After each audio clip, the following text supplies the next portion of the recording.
never fall for anything. We can make a change together, you and me. 'Cause knowledge is power. In this timeless hour, let's make the choice, yeah, to lift up our voices and speak up, speak out, speak loud, speak now. Speak up, speak out, speak loud, speak now. Speak up, speak out, speak loud, speak now, yeah. Whoa, whoa. Sista Natasha podcast. Happy Sunday, everybody. It's your girl, Sista Natasha, entrepreneur, serial believer. We are here today. Listen, I know you guys are just as excited as I am. All week we have been preparing and talking and collaborating and, making jokes and fun. But most of all, we have come together to say, wow, look where God has brought this gentleman. Sitting across from me today is none other than my friend, my brother, a Shaw High School graduate, class of 1985. A son to the community of the city of East Cleveland. He is founder, he's an advocate, he's a big brother. He is somebody's boo, baby. You will never know whose, but somebody's. But I want the entire family of the Sista Natasha podcast, all of our followers, to welcome Bill Aden to the studio today. Wow! Yo. Listen, I didn't even charge him this. I didn't even charge him to come. I told him that this first one was on me. So we want to welcome him to the podcast. I want to read his bio because some of you just know Bill from Shaw, but you don't know actually the story behind this gentleman. He is Bill Aden, a mental health advocate, a victim of malfeasance, a birth defect survivor, and a motivational speaker. He embodies resilience. He shares stories from his tumultuous childhood, his will to thrive, and his unstoppable determination against all odds. He is a resident right now, still in the state of Ohio. In 1966 of December, he was a newborn, right? Right. He has a story, and we're going to give some books away today. If you can guess how much this athlete, this big guy weighed as a child, blew his mama's uterus out, child. But listen, he is here to share so many uphill battles, some challenges. The title of his book is If I Can, You Can. Bill, welcome to the Sista Natasha podcast. Thank you. Tell our viewers and our listeners about Bill and what caused Bill to just jump out there, because this is something that you really had to dig deep within and share some good, some bad, some simply, like you said, tumultuous things that have happened. So help me understand where this book came from. First, giving glory to God. Earlier today, I got my praise and worship on, and you better go now. He want to shout. I think we play the tambourines, Lee. Now I'm getting my gossip on because it is a story to tell. And later on, if you guys can see, I'm gonna get my athleticism on. I was picked to throw out the first pitch over at the Greek event. So when you can come full circle, and they say every day you should have someone laugh and cry. And so today is a good day. Anytime I get a chance to fellowship with my sister here, we've been going back and forth in good ways since our reunion. I remember cracking jokes on me in front of 300 people. So here we are, full circle. Yeah, God is doing good in East Cleveland. In East Cleveland. Yeah. Will any good thing come out of East Cleveland? And yes, it has. I am reminded of how coming up in the school system here in East Cleveland, we are definitely a family. Absolutely. Definitely a family. And tell us what has transpired with Bill as a adolescent. from my adolescent days to now, or as an adolescent, As some an of the things. adolescent that some people don't know about? Because tell us about your birth. What happened at your birth? Wow. Well, again, I want to give some books out for those that will respond. I always kind of start off with not only for mothers, but for people in general to kind of get a gist of what actually happened. And so an 8-pound baby is considered a big baby. Most of you guys out there are 6, 7 pounds, 8-pound babies. A 9-pound baby is a huge, fat, big baby. A double-digit baby, a 10-pound baby, they're going to have difficulties. You're going to have issues with birth. You're going to have what's called complications at birth. 11-pound baby, you don't even think of them. You throw them back. Yeah, really. But and we're talking vaginal. We're talking all natural. We're not talking about C-section, right? It was unheard of back in 1966 for 10, 11-pound babies. But I will elaborate, and what you asked is a 12-pound baby, you probably won't make it. The mother won't make it. You as a child won't make it. You're definitely going to have complications, life-threatening. I say all that to say I was 13 pounds and 1 ounce at birth. Y'all heard it first here on the Sista Natasha podcast. We knew that his head was big. We didn't know that this thing stemmed from birth. Come on. That's right. Second largest baby in Ohio, period. Wow. Largest all-natural baby for 33 years between 1966 and 1999. Wow. And that alone, when you add what happened to me, not only did my mom go through 16 hours of labor, not only did she flatline or die twice, my Lord, so did myself. My Lord. And so when you talk about being here, we're talking about just being able to be born was a miracle in itself. And my mom lets me know all the time, every time I used to get a whooping. Listen, I almost died because of you. What she went through. And what makes it sadder, and we'll get into it more, is the doctors. When a doctor makes a mistake, when a doctor gives you too much medicine, when a doctor does something erroneously, that's called malpractice. Yeah. Mine was worse. It was malfeasance. And malfeasance, guys, is something where it was done with intent. They knew they couldn't get me out. They knew I was too wide. Not only was I 13 pounds, I was 26 inches long. It was illegal.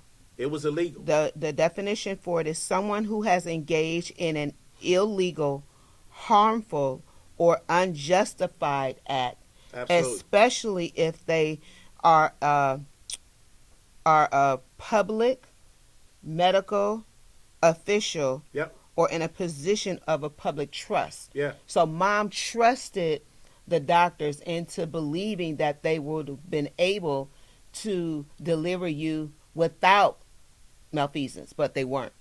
Take that word trust, and this is another part of the story. They sent me home, y'all, without even a brace on my arm. I was a dark-skinned baby. They wrapped me up after crushing my clavicle, after folding me, which is unheard of, inside my mom to get me out. They meant well, but they knew they shouldn't have done that. After all of that trauma to me, after they knew that my shoulder was shattered, after they knew they folded me, they sent me home like nothing had happened. That was the malpractice. That was the malpractice. But the malfeasance and the intent, and I don't blame the doctors. I don't. People are who they are. But I went through all of that, guys, before I even had a pacifier in my mouth. But the knowledge of what I say about physicians all the time, that they're practicing physicians. And when something happens out of the ordinary that they don't have the knowledge or the know-how how to handle it, this is what happens. And all they had to do was a C-section. But because my mom was on welfare and poor, that was the John Q. For those of you who don't know about the movie with Denzel, that was the John Q. You don't have insurance, you don't have coverage, we're not paying for a C-section. And what was a C-section back then? $200? And when mom mentioned, and we're talking about his mom, Miss Gloria Aden, when she said you were folded, she had to have feel that. She had to have felt that inside of her at that particular time. So when she when she mentioned that to you later on in life, how did she explain that? Guys, and this is a bombshell for you. She never told me. Wow. She told the co-author, Leon Walker, Okay. in 2017. And as a parent, you guys know this. Sometimes you keep the pain and suffering from your own kids. Right. She never told me. Right. Eventually I found out, but she kept that from me, and she carried that burden with her, which I'm sure is going to come up later, the burden of, I did this to my child. How did I do it? Because they told her she was diabetic. My sister Karen was 10 pounds just a year before, so they blamed my mom. But you guys should have known. It's in the book. At 6 months, when my mom went to the doctor, they thought she was full term. They thought she was 9 months at 6 months. So let me ask you something. Did mom suffer any medical conditions? Was she a diabetic? Mom was diabetic. Okay. Prior to having me. Okay. My mom was paralyzed. For 2 days. She never told me that. Okay. Just the trauma again, and getting home for 3 months and not knowing, and my father trying to lift both my arms, and my dad noticed that my arm just kept limp. So not only did they just send me home with the brace, they never told us anything, no after home care. We had to find out on our own, my mom and dad, and they rushed back to the hospital, Forest City, which went out of business, thank God, that what's wrong with my child? And finally they had to fess up. We sued them. We sued them. We sued them for a couple $100,000. And the sad part of that, out of my settlement, we had to pay the doctors that messed up my arm. Wow. Yeah. Yeah. Okay. So let's get to the point of the purpose, because anytime that there is a birth, there is a purpose. Absolutely. Right? Absolutely. So God brought you through all of that, getting you here on the earth because there was purpose for your life. Absolutely. Okay? Now, you had challenges in school. Let's start at elementary school. What were some of Bill's favorite things to do in elementary school? Do everything. Do it all. You know, you couldn't stop me. My mom went from stay on the porch and worried about me to that's my baby. That's Wild Bill. That's the one that's the MVP. At Shaw, and Leon, Double O, I call him, talks about it. At Shaw, you know this, we had all types of enrichment programs. We had things that we could do. We had cosmetology. We had home economics. We had auto body. You name it, sewing, we had it. And so that started at Chambers Elementary. And just wanting to do everything. Who was your favorite teacher that motivated you? Let's start at elementary school, on the elementary level. Because, you know, we had our favorites. We did. We had our favorites. We did. It was a combination between Clayton Burrows. he was a disciplinarian, but I also remember Mr. DeMille. Okay. And a true story, my mom, I had all women teachers, first grade, second grade, third grade, fourth grade, and I was so off the hook. I was so bad. Bad in a good way, just bad child. Ain't no wanting to such thing as good bad. I don't know where he got that from. He was to child. be accepted, showing out, flirtatious with all the female teachers. My mother came up to Chambers and said, Bill will not have another female teacher. Impossible. And I couldn't have any more female teachers after the fourth grade. He didn't know how to handle them. That's how he became Bill the lover in junior high school. Yes, So yes. talk about graduating from elementary school, going on to Kirk, and I believe that's when Bill started coming into his fullness, because Kirk was a place that we're out of elementary school now. We're into junior high school. So now you're bringing all the kids from all the elementary schools together. Now, of course, the kids from Prospect didn't know about Bill. The kids from Roselle or Superior didn't know about Bill. But when we get to Kirk, come on now. This is a true story that I never told a lot of people. And it's in a documentary that my son put together. Shout out to William Thomas Aden Jr. When you got to Kirk, at least for the men, the boys, you had to go down Marlowe's. And Straight Marlowe's, shot. which is, I don't know why it happened, why it was done, but you got jumped. You got chased by the Shaw freshmen and older grown men who would come up to Kirk And mess to with us. whoop your butt. But Bill Aden never had to Bill, experience that. listen, Bill was a bully, lightweight. I don't know. I don't care. He, sitting here in this chair out as an author, but those of us that know him for real, he could be a comedian and a bully all at the same time. Picked the fight. I but don't know what Tasha is talking about. He may not have picked the fight, but he made sure that there was an arena for the fight. So what happened? I played football, and I was starting to get big. And we would play football with some of the guys who actually were the bullies. Mm-hmm. And because I played football with them on Sundays, we snuck into Shaw Stadium.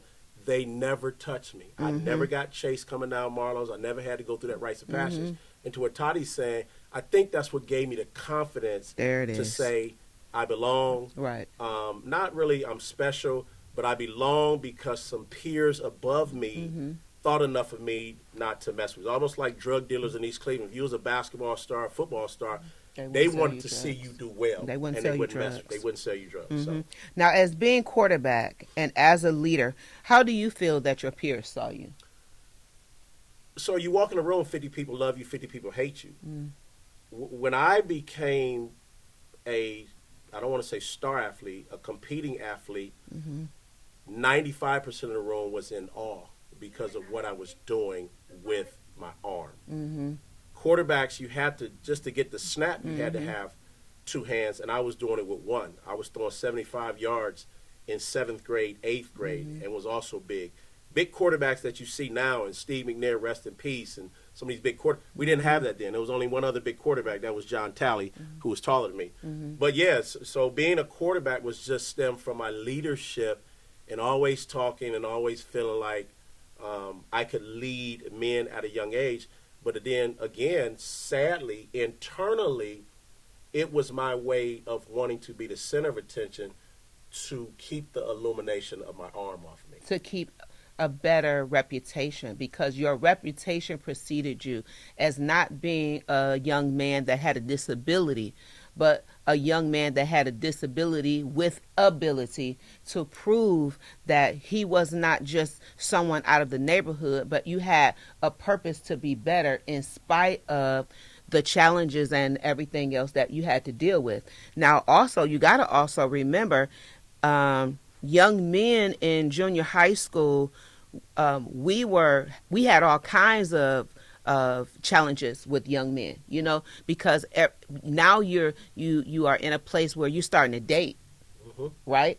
So now, how did Bill feel as an athlete, and now the cheerleaders, and we all got, we riled up at the pep rallies and all of that. But when you began to date, how did you feel as a young man with a disability that was able to say, hey, that one right there that everybody say I can't have, that's the one I'm going after? What a great segue. I got shirts and stuff coming out. It says from disabilities to endless possibilities. And so when we talk about dating and those things, just to be honest, Toddy, and again, a lot of these truths are coming out. I was shy that I kept my hand in my pocket. I was a nappy head kid. I had a jerry curl. Dark-skinned guys wasn't in back then. Baby, his curl wasn't fully curled. It was it was called a curl. Exactly. It was more like a S. It was bad. And so, I was already at the back of the line, and I'm not going to throw out any names, but I think at a young age, a young lady took an interest in me. And she was very popular. You better say her name, because you won't sit in that chair and not say it. She was sitting in this chair. I was going to say, you're going to say her name, because she's well represented around here. I'm not saying no. Amen. Name. I'll say it. It's my show. Y'all all know who she was. None other than Kim Jordan, the star. Amen. And they were the crazy part, they were each other's first. Yeah. So we, like I said, growing up together and becoming even bigger than all of that, to still be here, to talk about it, to still be here to reminisce. But even still, Bill, I don't ever think that, to me, that dating was a challenge for you. I think it gave you more confidence. I think it gave you more ambition, because now you got a beautiful girl. You know, you're not just a quarterback. You got a beautiful girl. You in the city, and I think that helped you propel to the next level for high school. Yeah. I mean, dating and listening to your mom. I wasn't a gangster. We had to be in when the lights came on, so you couldn't hang out in the streets back in the day. Our dates was simple: ride a moped and get some ice cream at Isby's. But it did give me some confidence. But I wasn't led. I wasn't the initiator. I was the person that was just grateful and honored that somebody liked me.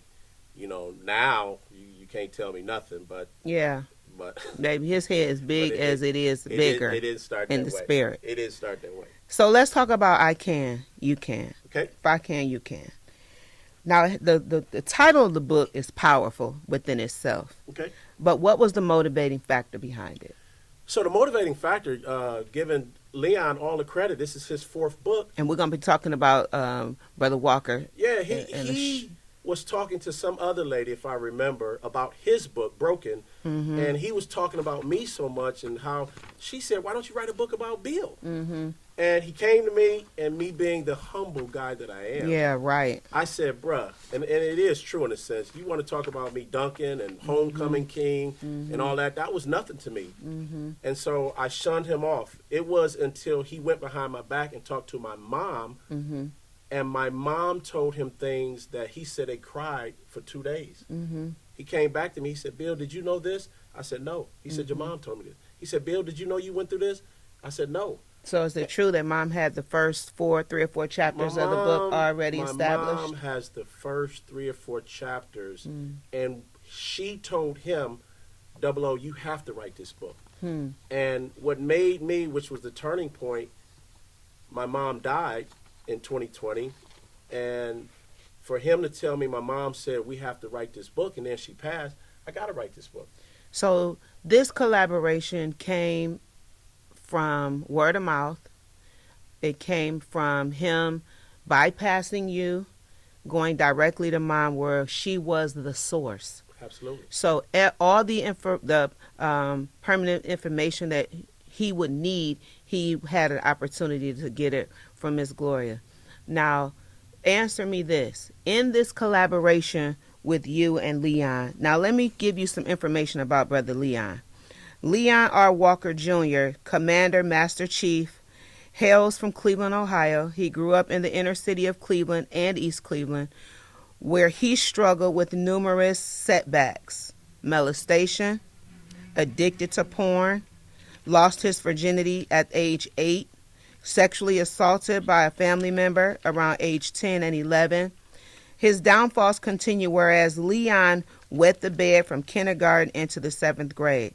I don't know if he want me to tell all of this. Oh, man. But I don't even shake his right hand to this day.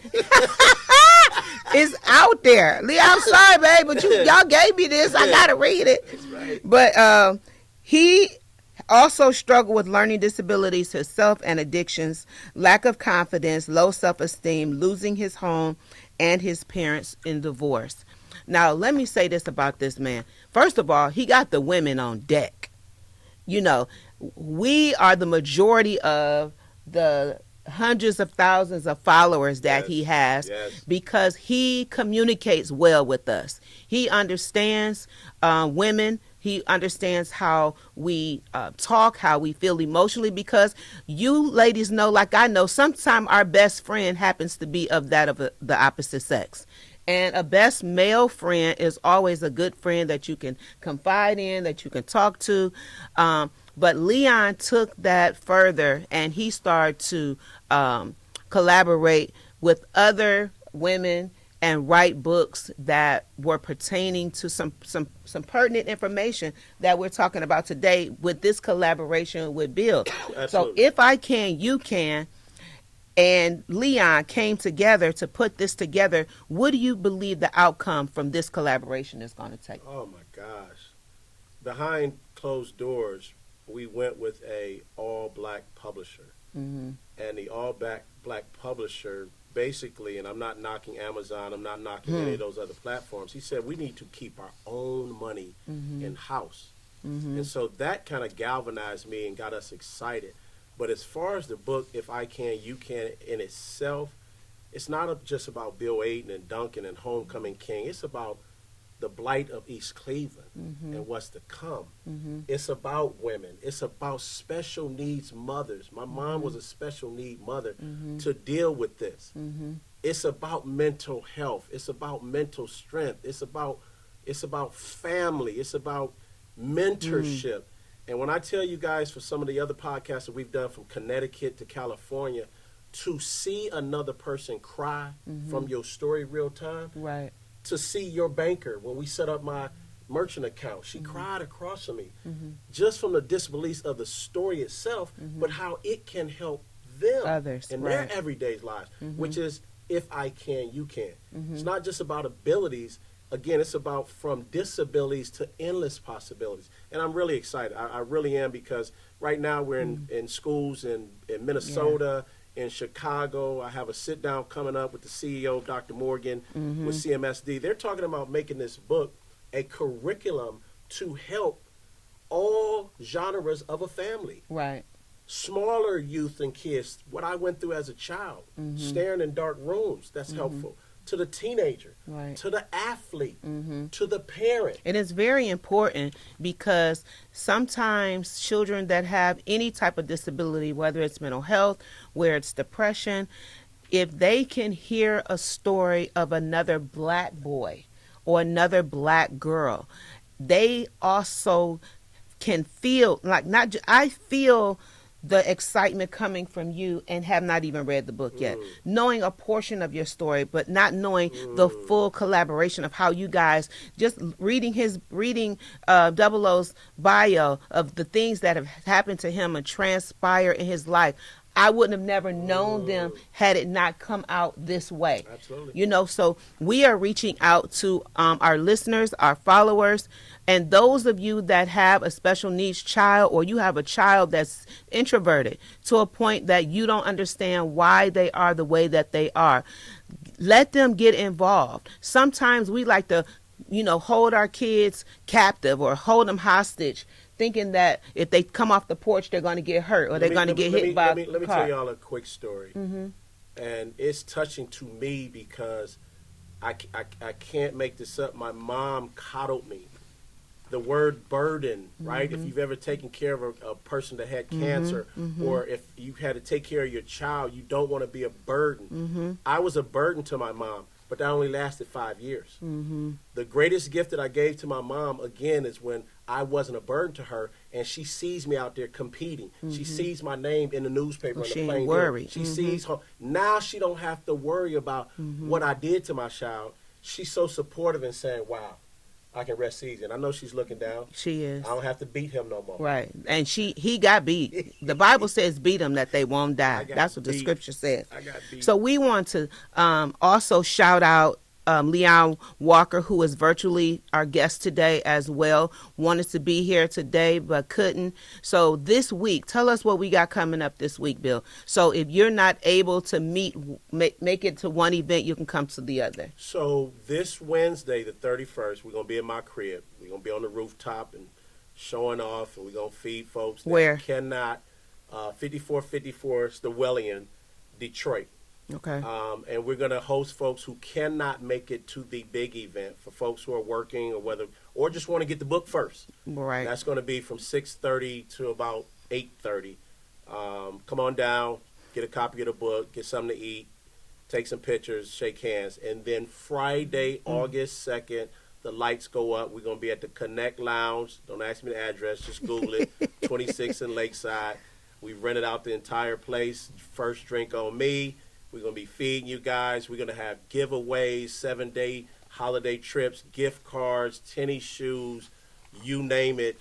We're going to have a ball. We're going to have a guest comedian. And guess who's going to be hosting it? Ooh, my sister right here, going to bring the house down. Sista Natasha she knows me, and she podcast. knows East Cleveland, and her Yeah. heart is there. And it's going to be covered by God, her spirit, Yes. her wit. Rob Allen, There you go. comedian. That's right. Another one from the city of East Cleveland. We want you guys to also go and go to YouTube, go to Amazon, to some of Leon's books, The Survival Instincts of a Child, Love Ship, Keeping Kids Safe from Porn, The 7 loveless traits. If I can, you can.